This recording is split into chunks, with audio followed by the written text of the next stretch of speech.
Hello guys, আসসালামু আলাইকুম। আশা করি ভালো আছেন, আমিও ভালো আছি। আপনাদেরকে দেখাবো আজকে আচ্ছা বাইগুন ক্ষেত এবং কি লাউ শাক। আসেন আপনাদেরকে দেখাই।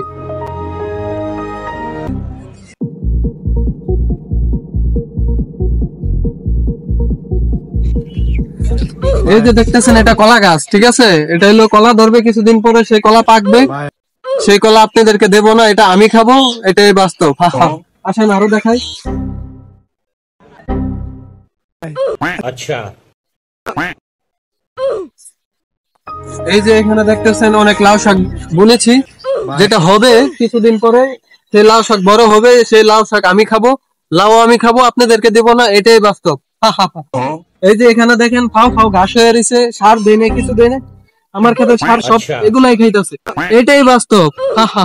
আসেন আরো দেখাই। এই যে কলা গাছটা 1 বছরের উপর হয়েছে লাগাইছি, কলা গাছে পাতাও ধরে না, কিছুই ধরে না দর্শক। আসলে এটাই বাস্তব, এটার কলা খাইতে পারবো না। আসেন আরো দেখাই।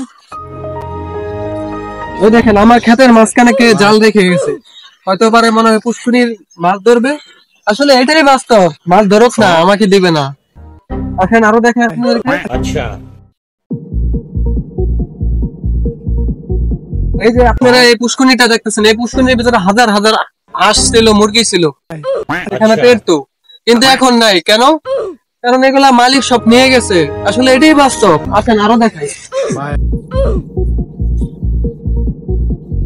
এই যে এই বিল্ডিংটা দেখতে পাচ্ছেন আপনারা, এই বিল্ডিংটা একটা সময় আমার হওয়ার কথা ছিল, কিন্তু এখন আমার নাই।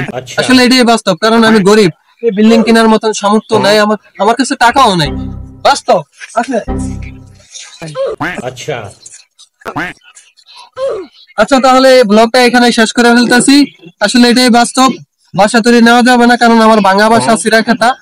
ধন্যবাদ, ভালো থাকবেন। I love you.